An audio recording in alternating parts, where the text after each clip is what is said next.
सभी साथियों को जय श्री राधे। आज हम प्रस्तुत हैं आपके अपने YouTube चैनल निसंग सुरेंद्र में एक और नई जानकारी के साथ। जैसे कि आप सभी लोग अवगत हैं कि इस माँ दुर्गा के नवरात्रे चल रहे हैं, माँ के दिन चल रहे हैं। तो आज नवरात्रि का दूसरा दिन है, जिसको माता ब्रह्मचारिणी के नाम से जानते हैं। माता ब्रह्मचारिणी रूप माँ दुर्गा का ही रूप है। इस रूप की हम आपको आज कथा सुनाते हैं कि माता ब्रह्मचारिणी हैं कौन।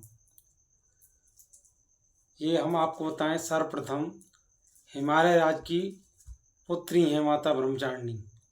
इन्होंने भगवान शिव को पति रूप में पाने के लिए घोर तपस्या की थी, कठिन तपस्या की थी। तो माता ब्रह्मचारिणी का जो रूप है, श्वेत वस्त्र है, दाहिने हाथ में जप की माला, बाएं हाथ में कमंडल है। तो ये माता ब्रह्मचारिणी का रूप है। इन्होंने भगवान शिव को पति रूप में पाने के लिए अनंत काल तक घोर तपस्या की थी। सर्वप्रथम माँ तपस्या के समय कई हजार वर्षों तक फल फूल खाकर तपस्या की। उसके उपरांत फिर भगवान शिव को प्रसन्न करने के लिए इन्होंने 3000 वर्ष तक बेलपत्र खाकर तपस्या की। उसके उपरांत आगे चलकर इन्होंने कुछ समय के लिए सूखे बेलपत्र वगैरह खाए, जो कि कई हजार वर्षों तक चले। उसके भी पश्चाताप जब भगवान से प्रसन्न नहीं हुए तो इन्होंने वो भी त्याग दिया और कई हजार वर्ष तक निहार रहकर निर्जला तपस्या की, निर्जला व्रत वगैरह किए। काफ़ी घोर कठिन तपस्या की थी माता ने। निर्जला आहार रहने के कारण इनका एक दूसरा नाम अपर्णा भी पड़ा था। ये माता का एक दूसरा नाम था। हिमालय राज्य की पुत्री होने की वजह से इन्होंने काफ़ी घोर तपस्याएं की भगवान शिव को पति रूप में पाने के लिए। जब ब्रह्मा जी ने देखा कि इतनी घोर कठिन तपस्या चल रही है तो ये कौन देवी हैं, तो उन्होंने आके माता के दर्शन करिए, माता की तपस्या देखी। तो इस तरह की तपस्या देख कर ब्रह्मा जी खुश हुए और माता के इस ब्रह्म रूप को देखकर उनका नाम ब्रह्मचारिणी पड़ा। तो माता के ये दो नाम हैं, ब्रह्मचारिणी और अपर्णा।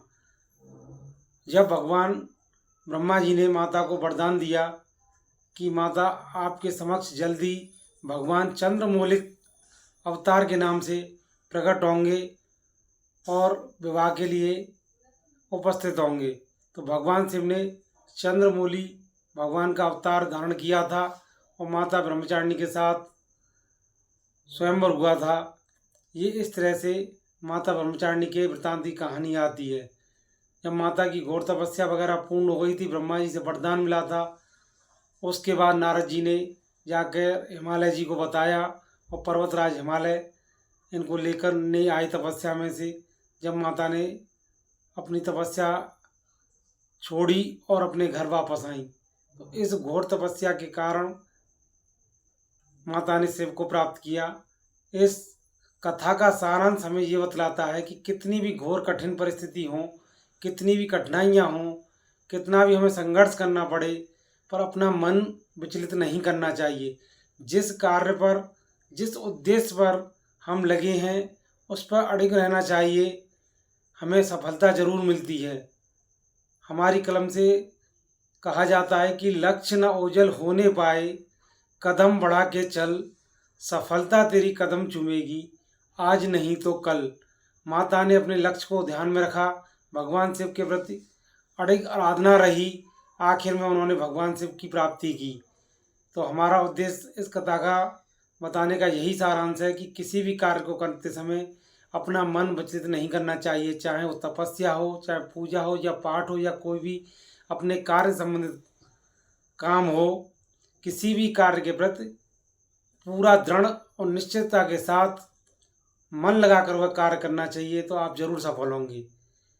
इन्हीं शुभकामनाओं के साथ जय श्री राधे। आपको हमारी ये जानकारी कैसी लगी, इसके लिए हमारे YouTube चैनल निसंग सुरेंद्र को सब्सक्राइब करें, शेयर करें, कमेंट करें और हमारा उत्साहवर्धन करते रहें।